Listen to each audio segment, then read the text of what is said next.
Today we are on the youth podcast. We are going to discuss. We shall be diving on something concerning issues in our community. Majorly, an incident that happened last month, where a 16-year-old girl was raped with seven boys in the Juba suburb of Serikat. So we have come here today to majorly talk about the main causes, what is bringing up, why are such gang related issues at rise? Because we have seen even last week alone, we had a reported case of a woman, a 16-year-old woman, that was an attempted rape. It didn't happen, but the security operatives were so quick to intervene. But besides that, we are just mainly going to talk about the causes of why gang activities are on the rise. On my right hand side, I have a chance Ken who's going to take us through what are the causes of gang rape, or maybe why are gang activities at rise majorly in our city here. What would you say about that, chance Ken? All right, thank you so much, Alex. You see, the causes of these gang activities, most especially these youths, you understand, they are not have engaged in such gang activities, you understand. But there are very many causes, of course, of these gang activities, right? Yeah, so I would like to address this public about it. One of the causes that causes these youths to form like these gang groups and others, one of them can be unemployment. You understand? So most of these youths in South Sudan, I think what causes them to start these gang groups and others, they have their names always. You understand? It is unemployment. You understand? They always idle at home because they don't have nothing actually to do. So what they do is they decide to form their groups. Understand? To terrorize people, so that because when they find people, they rob them and take their money, take their phones. That's what they do, right? Right? Most especially these are known as Toronto. What could cause that? If they could have jobs to do and that keeps them busy, I think they will not have engaged in these things. We cannot underestimate that there are some people that are living a good life. You understand? And there are also some that are living this gang's life. So these people, these two various people, they are there in South Sudan. So one of the causes can be unemployment, and the other can be a training from the parents. You understand?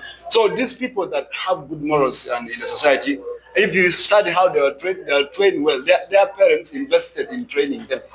But mostly these ones that are engaged in gang activities, they lack the home training. Their parents always seem busy for work that they forget that they have children to raise. You understand?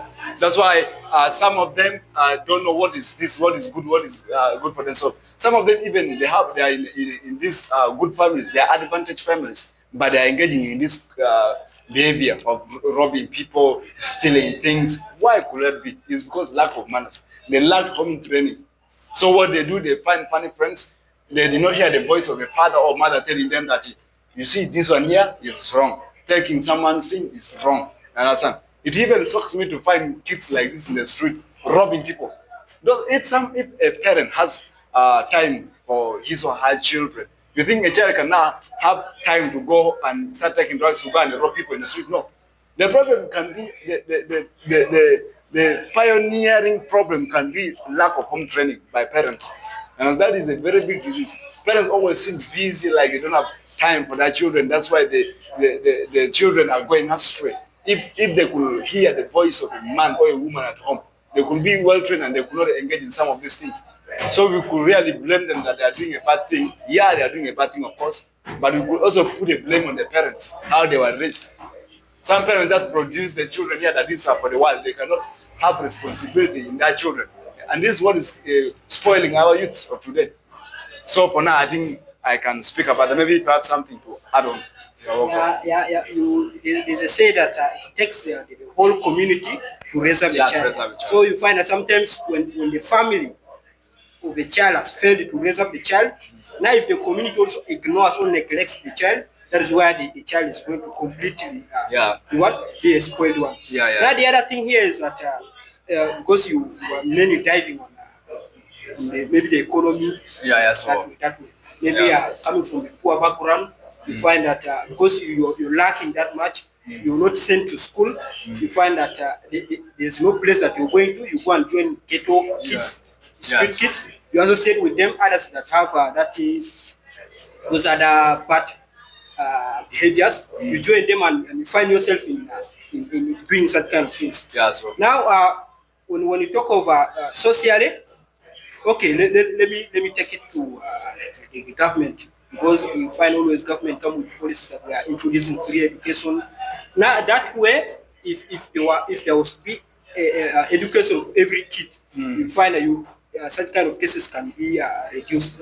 But when you find that government fails to fulfill that kind of promise that putting children into free schools so that every child has access to school, you find that children they go astray. Yeah. Now that is why the community sometimes cannot control. If parents fail, they are parenting wrong. The children becoming astray. Now, what could you suggest as okay? What would you recommend? What should be done to to to mitigate such kind of things? Like okay, the gang rape, robbery, all these other bad behaviors, all these other bad things that gangs are into. What would you say? What would you recommend that should be done with this kind of issues in the community? okay, thank you so much. I think because of that, some of the gangs, right? They are grown up already, they are mature.